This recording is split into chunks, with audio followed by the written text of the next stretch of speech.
Hi, I'm Gary, and welcome to another episode of Physical Format Rock and Roll, where we talk about all things rock and roll and classic metal. This will be a pick three episode where I pick my top three favorite albums by a particular band. And the band that I chose tonight, I was actually going to wait until further down the road to do this, but I thought it'd be a little more timely now. I'll go ahead and do it. And that is Van Halen. So, this was a little more difficult than I thought to pick my top three. Honestly, I kind of thought I already had it in my head what I was going to put, and as I started going back like a lot of you and probably, listening to a little more Van Halen uh, here over these past couple weeks, I realized, well, maybe that's really not my top three right now, and I should go with what it is.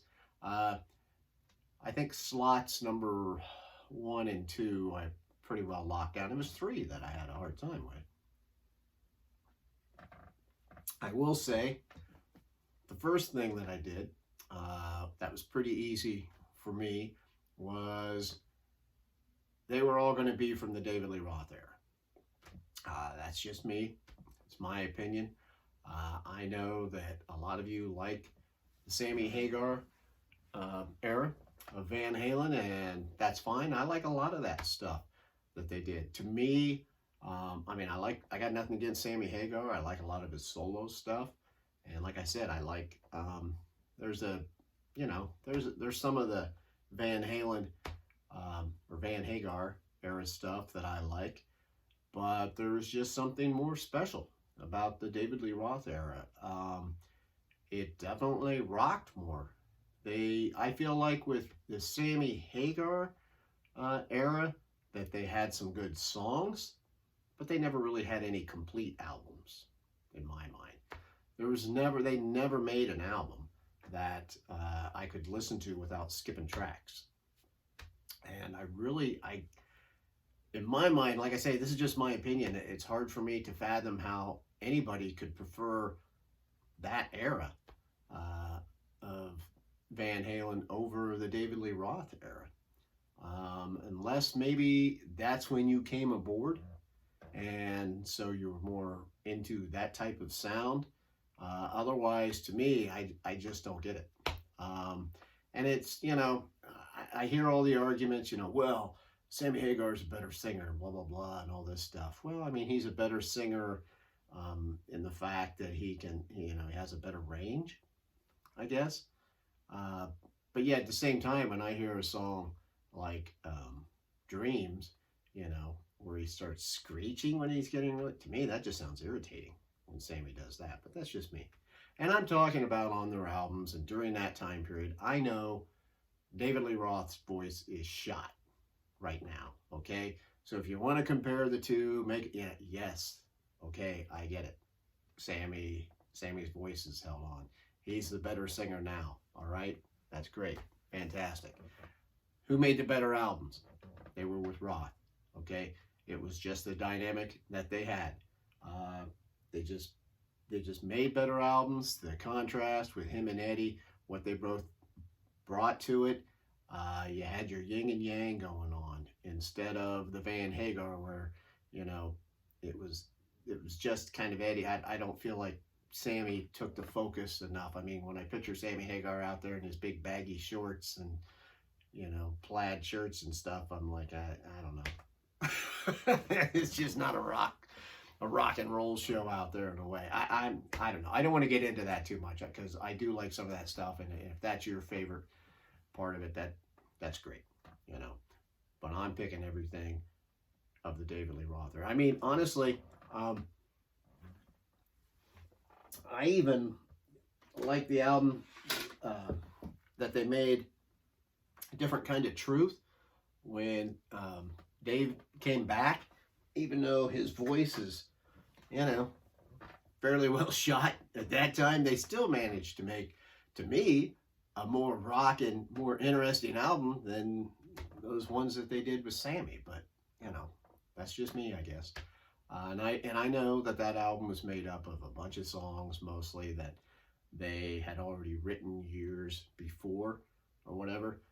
You know, maybe, but I'm glad for Eddie that he had, you know, some of that time period where he could, with Sammy, where he could write a different style of music, you know, whatever it is that, you know, he wanted to do at that time, where Sammy's voice, he could do it. Obviously, there were certain things he couldn't do with David Lee Roth.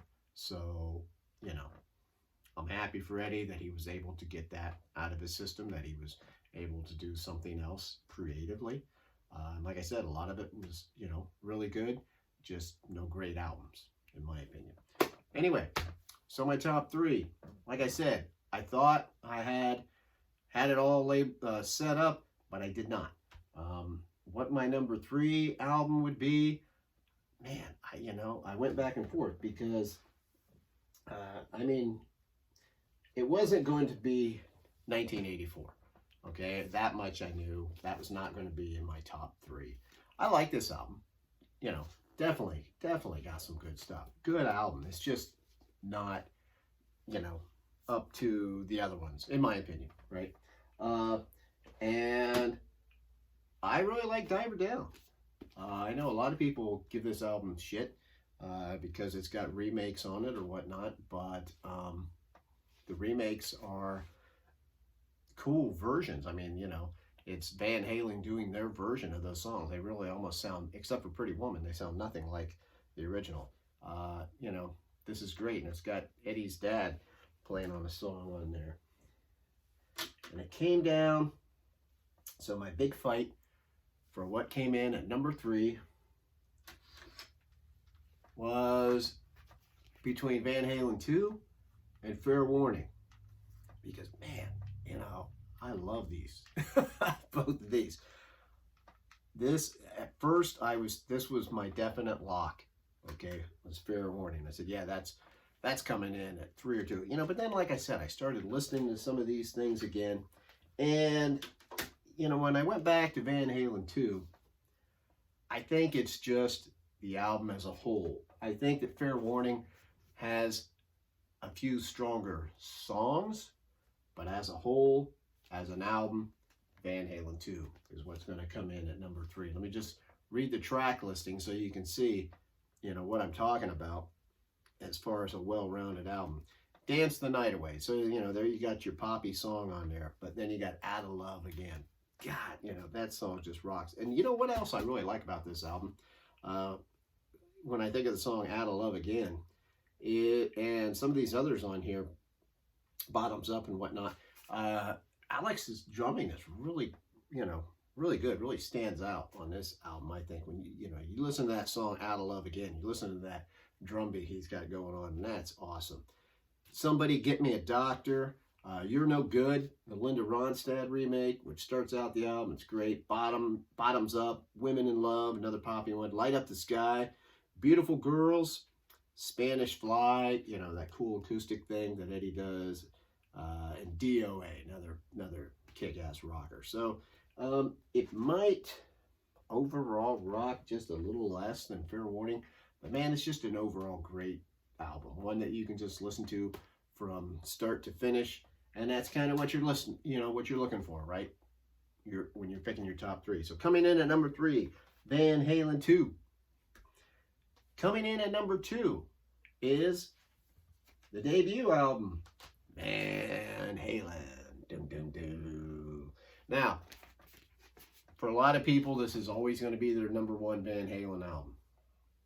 I get that. I would never argue that with anybody. I will say one of the main reasons it's not my number 1 favorite album is just because it's been played so much, right? You hear a lot of these songs on the radio, a lot. And you have over the years. Like, you know, You Really Got Me, their version of You Really Got Me, you know, I don't really feel like I need to hear it again. Maybe live, you know, would be okay, but I hardly ever need to listen to it, you know. And it's got some other songs that are that way. Running with the Devil's kind of that way. I mean, I still like it. They're great songs.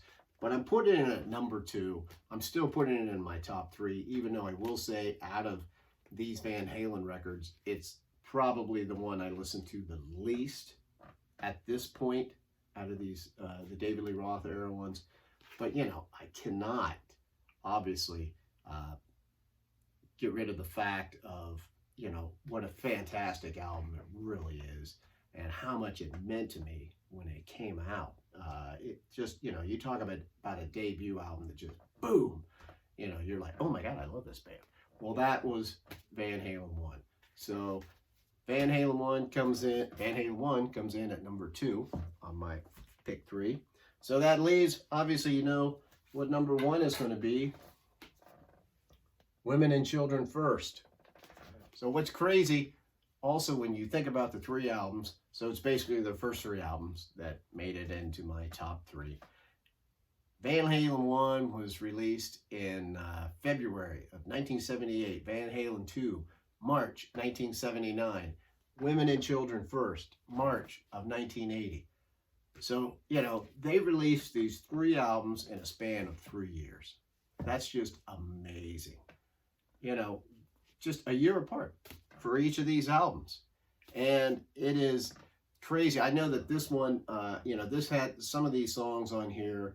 Gosh, I'm not sure now. I know, I think Take Your Whiskey Home, maybe Fools, were songs that they had clear back, like during Van Halen 1 era, which is, you know, we're only talking a few years. So they already had those songs. They reworked them, put them on here.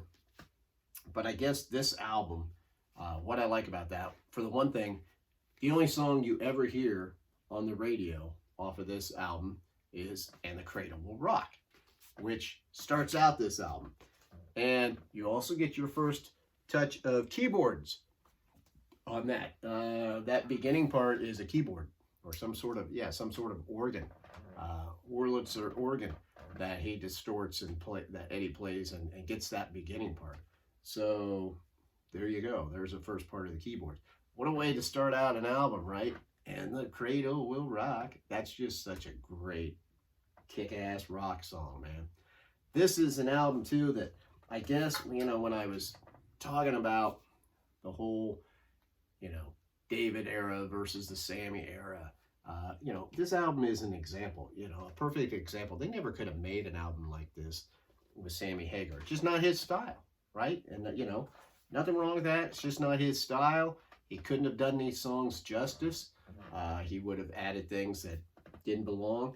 This album, you know, for as goofy as David Lee Roth could be, as funny as he was, you know, a lot of these early albums, he just sounds badass. Him and the rest of the band together, I mean, they just, that's the big thing. They were a badass rock band that was a party band. And then when Sammy came in, he tried to act like, you know, it was all, he was the party and everything. But it just wasn't the same. It wasn't the same vibe, you know. Like I said, a lot of good songs, just not the same vibe. So they go from And the Cradle Will Rock to Everybody Wants Some. You know, wow. You know, with those jungle-style drums going and all the different noises and David Lee Roth just adding all that stuff into there. And, you know, the way the verses are just the drums and David making up stuff. Just a fun song, just a fun rockin' song. And, you know, everybody wants some. Yeah, I want some too. After that, you go into Fools. Wow. Now, there you go. There, you know, there's another badass song. You know, I guess that's the term for this album. You got that beginning part, you know, where Eddie's kind of fiddling around and David Lee Roth goes into, you know, singing it with him, you know, just doing a, ooh, yeah, kind of thing. And then all of a sudden you get these 3 chords, bow, bow, bow, you know, making a bunch of noise. And then, boom, it stops. And Eddie goes into some 90-mile-an-hour thing. Just, and it sounds like you're in the room with him. It sounds like you're in this big studio, is the way this album sounds. Goes from that into a very simple, you know, groove. But then the words are really cool. It's just, you know, it's a song that, you know, fools. I live with fools. You know, I'm sick and tired of pushing broom, that kind of stuff. you know, it's great. It's great when you're a teenager. It's great when you're an adult listening to that. It goes from that. So we're still, you know, this is still the first side. Three just classic songs in a row. And then it goes into Romeo Delight, which just another fantastic rocking song. You know, I'm taking whiskey to the party tonight and I'm looking for somebody to squeeze. You know, there you go. Alex again. Great drumming on this. Another just rocking song. That whole first side, man, just from start to finish is great. Side two starts out with, you know, sound effect stuff, you know, Tora Tora, you know, you got the whole radio thing going, it's just noise, whatever. Goes into Loss of Control, which is that beginning, when it first starts out, it sounds like Black Sabbath that has these slow, you know, these big heavy chords and, you know, the slow beat, and all of a sudden, boom, it goes from that into this 90-mile-an-hour song. Just boom, man. That also, I think that song was an older one that they had written a couple of years before. That's a speed song right there. But then it goes from that into a slower song, Take Your Whiskey Home. Starts out with, you know, just the guitar and Dave singing with Eddie playing, and it just sounds cool. Leads into another great rocking song. From that, now you go into, you know, a little change of pace, kind of like they did on the first album with Ice Cream Man. Now they got a song called Could This Be Magic? Right? That's a little acoustic ditty that they have on there where David Lee Roth is actually playing some acoustic guitar also with Eddie. Eddie's doing all the complicated stuff, obviously. Nicolette Larson even sings background on that. You hear a woman's voice. She was a singer from back in the day, and she sings background on that. So that's just, you know, kind of a fun little song, the kind of stuff that Van Halen would do. You know, over these albums, they did stuff pretty much on every album after that, some little type oddball thing. And then the final song on there, it ends up is In a Simple Rhyme, which is kind of like their more pop song. They always have a pop sounding song on one of their albums, right? Whether it's Dance the Night Away, Jamie's Crying, Beautiful Girls, Jump, whatever it is. This is their pop song on that, you know, but it's a nice catchy song. It's fun, and it has that little weird outro when the song is done. All of a sudden, it sounds like it's going to go into another song. I think that was probably something that they had worked up to where it was going to be a different song, but they just throw it at the end of that, which is kind of a neat little way to end the album. So anyway, there you have it. My top 3 albums. Coming in at number 1, Women and Children First.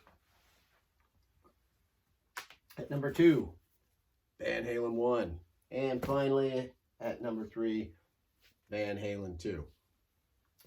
That's how they stack up for me. I love all those David Lee Roth era albums. I think they're all great, but those 3 just stand out a bit, just as complete rocking albums, masterpieces in my mind. Van Halen, one of the greatest American rock and roll bands of all time. So anyway, if anyone would like to leave any comments after this video, you know, what's your opinion maybe? What are your top 3 Van Halen albums? I'd be curious to hear what that is. And if anybody would like to subscribe to this channel, I would love that. The support would be great. I'm Gary. This is Physical Format Rock and Roll, and I will see you down the road.